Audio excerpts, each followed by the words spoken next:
word, and he can say We whatever need he this likes. win I bad. beat the piss out of him. I beat him from pillar to post, and that was that. Now, I didn't mention anything, but I was on a TV show, and they said to me, oh, Michael, we heard that you sparred with Luke Rockhold recently. How did that go down? And I said, well, let's put it like this. I said, I'm now the unofficial Strikeforce champion. It was a joke. This guy cannot get over it, and ever since then, he's so upset about it, he just won't shut up. My hands were on my knees for 2 rounds straight. Listen, and you couldn't do a damn thing in the best shape of your life as I'm switching my stance. I made an off-the-cuff remark. I was having a laugh. Tasteless okay? remark. Well, whatever. That was a long time ago. Now we're going to fight. So, you know, we'll get to the bottom of it pretty fast. Yeah, and I'll knock that smug look off your face, son, believe you me. Rockhold and Bisping have similar personalities, and they rub each other the wrong way. How many guys have you actually knocked to the floor?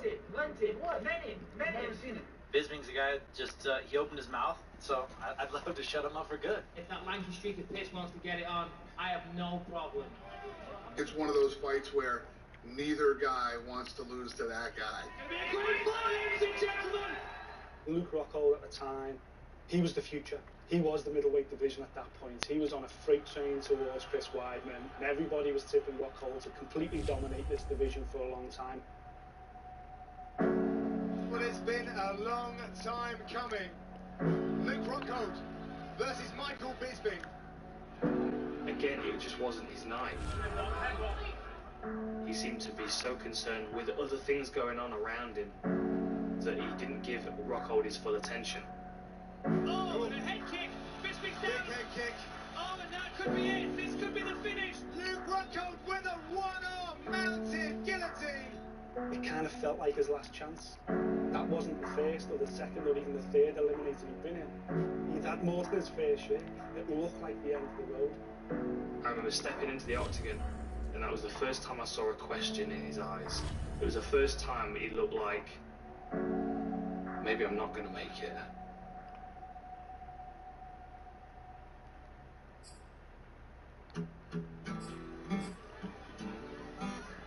I moved out here in 2011. I moved around, training at different gyms for a while. It took me a long time to find the right coach.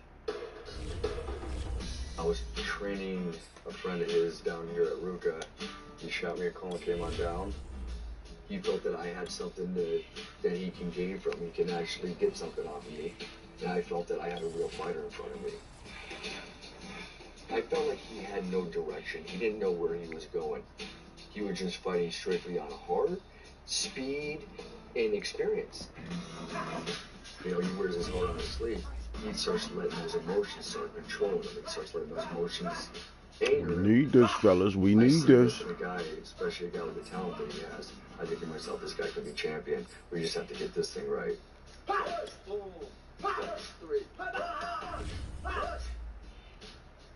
It's aggressive, huh?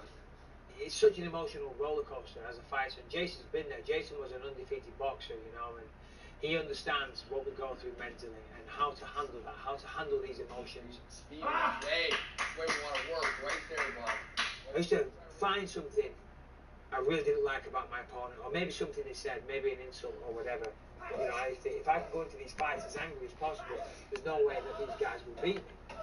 You know, now I know, if you're angry, if you're emotional, you're never the best version of yourself. He has me nice and calm, cool, calm, and collected. If you're an emotional wreck and you're stressed out and you're lashing out and all these things, how are you going to perform in any field? How are you going to perform to the best of your ability? It's impossible. So you certainly can't.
Just a gorgeous fall afternoon in the heart of Texas. No weather to speak of. Sun out, roof open.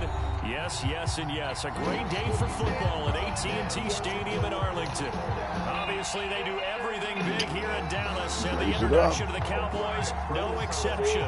They're set for football in Big D as their guys will do battle with the New York Giants. Okay, wait, it can't.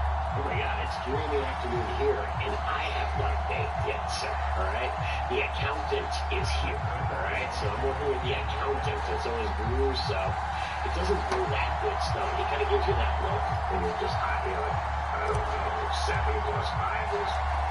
The first quarter of the season already in the rear view. Send that over again, man. We both in the same damn color, man. Taking it about the 1. Maybe, and they have like a 20-something minute run on time. One guarantee I can absolutely make is that all week in preparation, the coach kept telling it. Whoa. See, that doesn't fucking help me, man, right? Yeah. Time is, I don't know what it is, just a measurement, right? Time is love, sir. Okay? I once heard somebody say that before, and it's kind of true. If you give people your time, you're giving them your best energy. You know, and hopefully you're giving them some love. Or if we're getting scientific, time is relative too. Yeah.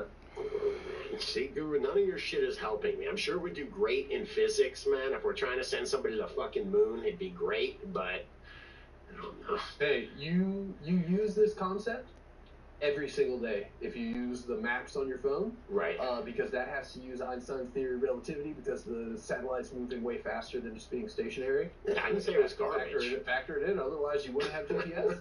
I have made a note coming up on the next Wake and Bake. I'll have some comments on time. I know you guys are more Damian Marley. I got the Ziggy Marley here, where people always be looking at their 24-hour clocks. And it says something along the lines of everybody's worried about time. I just try to keep that shit off my mind. You know what I mean? But it might be easier when you're a Marley to keep that shit off your mind. I don't know. You know what, man? I don't think it's easier to be a Marley. I don't think it's easier to be any kind of famous, especially if you're famous because your dad was famous. I understand Ziggy did some good things, but God, that must screw up your psyche a little bit. What, have you tried his pet CBD products yet, Scotty? No, I mean, I only use White Boy Rick CBD products, thank you, all right?